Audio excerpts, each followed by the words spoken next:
Hi, Dustin Weinkoff here, product specialist with Agland and Lloydminster. Today we're going to go through our model year 20 R-Series sprayer product support video.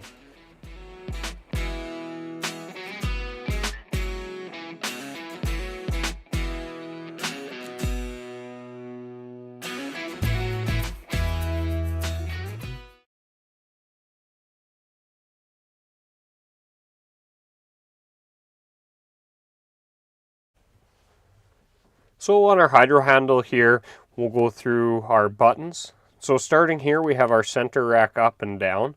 This is also going to be used for our fold and unfold in conjunction with our foot pedal on the floor. Boom tip left and right, up and down. We have our master spray switch here. So when it's on, we'll see a yellow button light up there. Up top here we have our boom indexing left and right. So this is where we can shut our boom sections off from the left or right, from outward working inward. By touching this here, we'll turn all of our sections back on. Here we have our transmission, our speed selection. So as we go up or down with this will change our target field cruise speed up on the corner post here. And with our hydro handle all the way forward, a cruise icon will illuminate here and we'll be in cruise control. Top of our hydro handle here, we have a left and right for foam markers if you have installed. And on the side over here, we have a button 1 and 2 for our auto track resume and boom track resume. So looking down on our command arm here, right here we have our solution pump on and off. So as we hit this, we'll see the orange light come on, as well as we'll see it over on our corner post. We have our agitation on and off here. We will see it on the display, as well as we will see it lit up on the corner post there.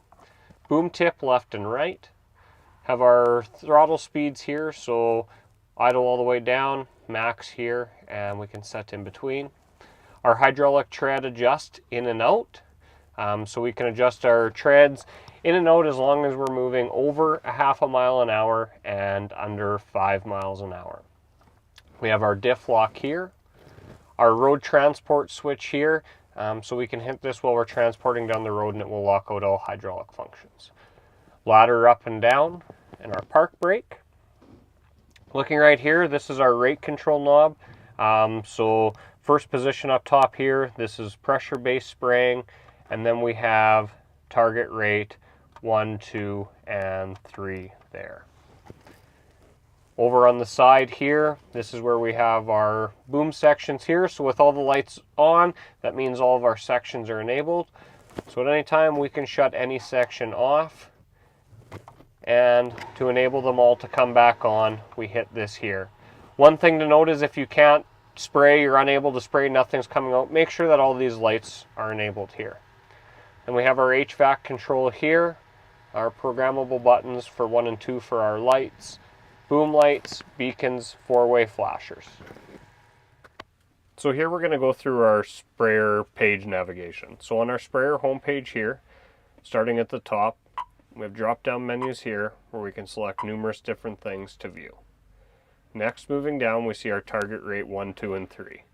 These can be selected and changed by the dial down below that we talked about earlier. If you need to change any of these rates, you can touch on them, enter in your new desired rate,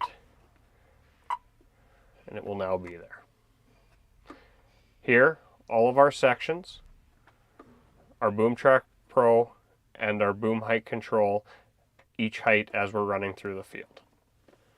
Moving over to the right hand side soft key buttons, anything with an up arrow is set up.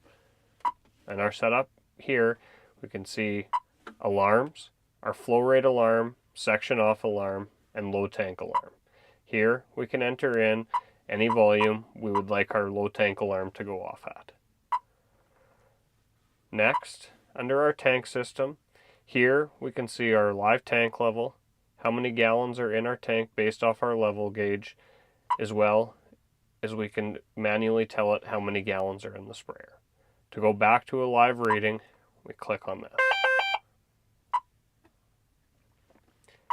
Here we have a nozzle calculator. Agitation level 1, 2, and 3. Wherever we have this selected, it will display up on your corner post as well as outside on your solution system display. Eductor if equipped, level 1, 2, and 3.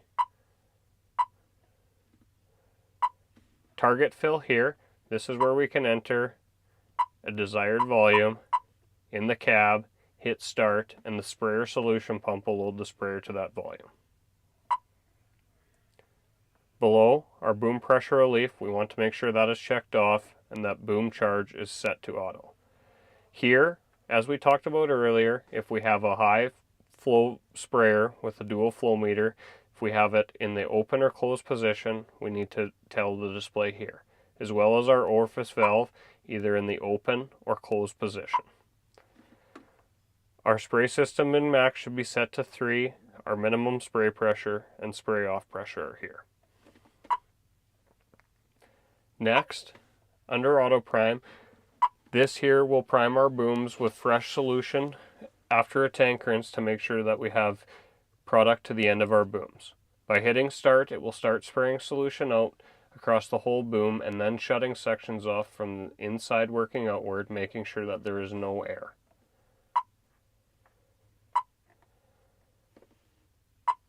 Here in our sprayer rinse system, we have our boom and solution system rinse. These rinses are all automated. Number of rinses here, our volume setting low, medium, or high. If we select low, we can do 3 low volume rinses with 1 rinse tank of water. To hit start, everything is automated, and as it is rinsing the solution tank, we can hit next and move to the next step to rinse our booms. For rinsing our booms, we must activate our solution pump, hit our master spray switch and make sure our section control is off to spray the solution out, and when the tank is empty, the system will shut down. Here, under boom height control, we can see that our boom track is enabled. If we want center frame control on and off, our sensor mode, ground or canopy, our raise lower response. We always want to make sure that our raise response is higher than our lower response. This will allow our booms to react quickly and come up over obstacles, but set down smoothly without being jarring. Here we can see our running target heights and to make sure that everything is functioning. Next, we have our boom air purge. With our booms fully unfolded, we can hit enable boom air purge and hit start. This will blow our booms out for 120 seconds. Make sure that there is no solution or water in our booms before we do a rinse cycle. Here under calibrations, our sprayer calibrations here, if we need to change flow meters, pump calibration, boom calibrations, any vehicle calibrations. Under our totals here, we can see our current. We can have job summaries for different job numbers, and then our sprayer lifetime, total acres, hours, volumes, etc. Next, we are going to set up our documentation for spraying.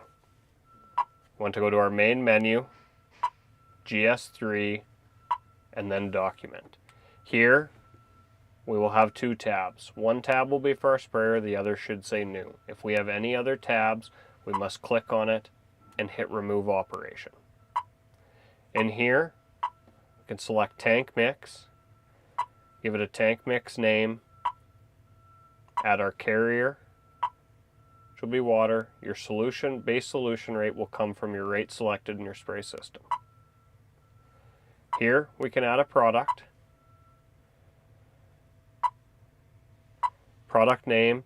If you don't see your product in the list, you can send it from the Operations Center file or manually enter it. Your rate of your chemical being applied.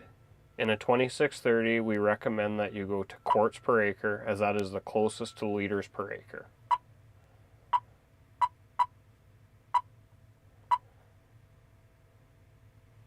Now we have our tank mix set up.